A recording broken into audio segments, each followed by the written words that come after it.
16টা চিহ্নের total vote নিয়ে প্রায় 3,35,00,000 বিরোধী ভোট, আর ওরা বিজেপি 208টা সিট পেয়েছে 2,93,00,000। তারা এমন লাপানো লাপাচ্ছে। আর প্রশাসন এতদিন মমতা ব্যানার্জি যা বলতো তাই শুনতো, এখন মমতা ব্যানার্জির পরে শুভেন্দু হয়েছে, সে যা বলবে তাই শুনবে, এটা স্বাভাবিক।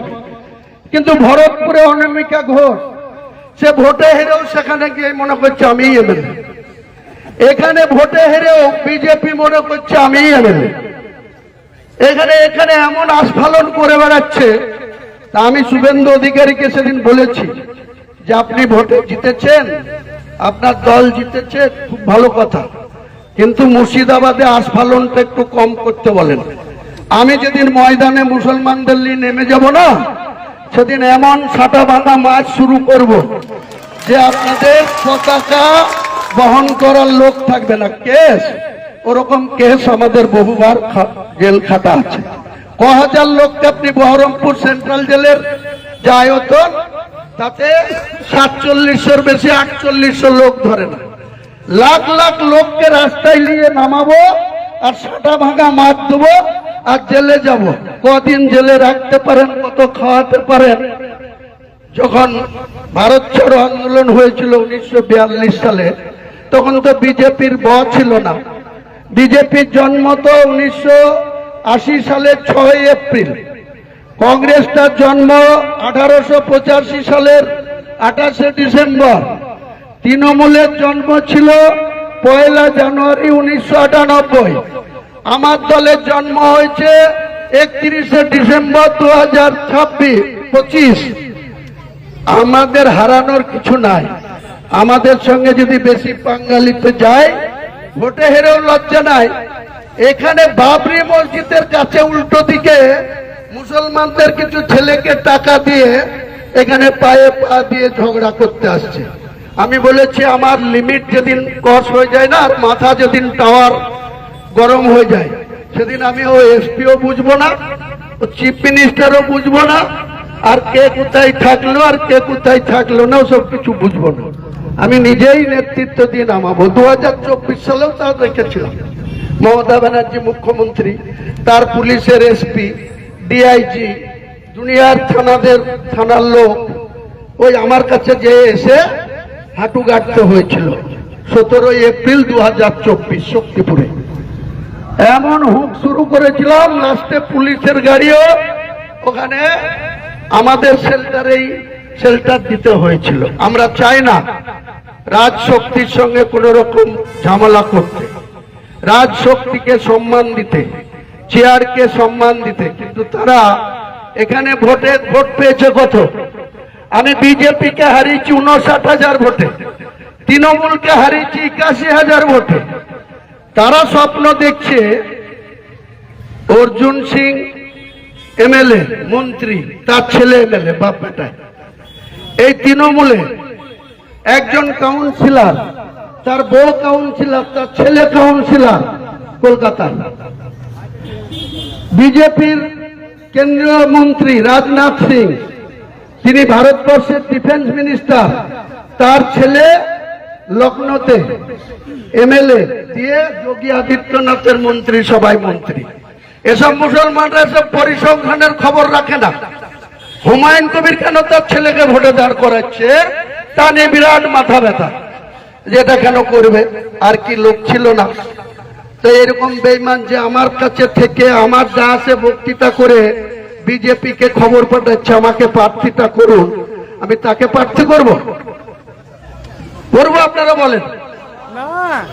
আমাকে দেখে আপনারা ভোট দিয়েছেন, আবার আমার ছেলেকে ভোট দেবেন, আমার সাথে বুঝে নেবেন। আমার ছেলেকে নামমাত্র আমি দাঁড় করাচ্ছি, আমি থাকতে পারলে তো কোনো মতেই ছাড়তাম না, কিন্তু কোনো মতে ছাড়া যায় না। তবু আমি ভেবেছিলাম যে রেজিনগরেই থাকবো, নওদাটা ছাড়বো। কিন্তু নওদার লোকরা এমন ভাবে পিড়াপিড়ি করতে লাগলো, বললো আপনি রেজিনগরটা আবার নিজের যাকেই দেন জিতাতে পারবেন, কিন্তু নওদাটা আমাদের পক্ষে খুব টাফ হয়ে যাবে, অনেক ঝামেলায় পড়বো, আপনি থাকুন। তাই আমি তাদের কথা রাখতে, ভোটারদের কথা বা নওদার নেতৃত্বের কথা রাখতে গিয়ে আমি আনুষ্ঠানিকভাবে মিটিং ডেকে সবাইকে বুঝিয়ে বলে আমি কোনো অহংকার দেখাইনি। দেখুন, দেশের বিরুদ্ধে যদি কেউ কথা বলে বা আচরণ করে বা এই হুমায়ুন কবিরের মতো, এটা প্রথমবার নয়, এর আগেও উনি বহুবার এরকম ধরনের কমেন্ট করেছেন। মানুষকে ইনস্টিগেট করা, উস্কানিমূলক কথাবার্তা বলা, কমিউনাল কথাবার্তা বলা এবং তাতে রাজনৈতিক নিজের ফায়দা তোলা, এই ধরনের শুধু হুমায়ুন কবির না, এরকম তৃণমূলে আপনি অনেক পাবেন। তাদের এগেনস্টে ইউএপিএ মামলা দেওয়া হোক, দেশদ্রোহিতার আইন মানে মামলা করা হোক। অভিন্ন দেওয়ানি বিধি লাগু হচ্ছে রাজ্যে, সঙ্গে লাভ জিহাদ, ল্যান্ড জিহাদ, ধর্মান্তকরণ উৎসব কঠোর আইন আসছে। শুভেন্দু অধিকারী ঘোষণা করেছেন, এটা সামাজিক সংস্কার নাকি প্রকৃত হিন্দু রাষ্ট্র তৈরি করছে? দেখুন, আমাদের কেন্দ্রীয় যে সরকার এবং আমাদের রাজ্য সরকার, আমাদের একটাই কথা আমরা বিশ্বাস করি, দেশ সবার আগে। এবং দেশ যদি হয় তাহলে দেশের মানুষও। দেশের কিছু মানুষের জন্য একটা নিয়ম, দেশের অন্য মানুষের জন্য অন্য নিয়ম, এটা তো হতে পারে না। এবং লাভ জিহাদ একটা বিরাট বড় আজকে সামাজিক ব্যাধি হয়ে দাঁড়িয়েছে। আজকে যেভাবে লাভ জিহাদে হিন্দু মেয়েদেরকে এজেন্ডা নিয়ে, ভালোবাসা থাকতেই পারে, কিন্তু হিন্দু মহিলাদেরকে, মেয়েদেরকে মিথ্যা প্রেমে ফাঁসিয়ে তাকে বিয়ে করে, তাকে প্রেগনেন্ট করে ধর্মান্তকরণ করা, এগুলো তো হতে পারে না।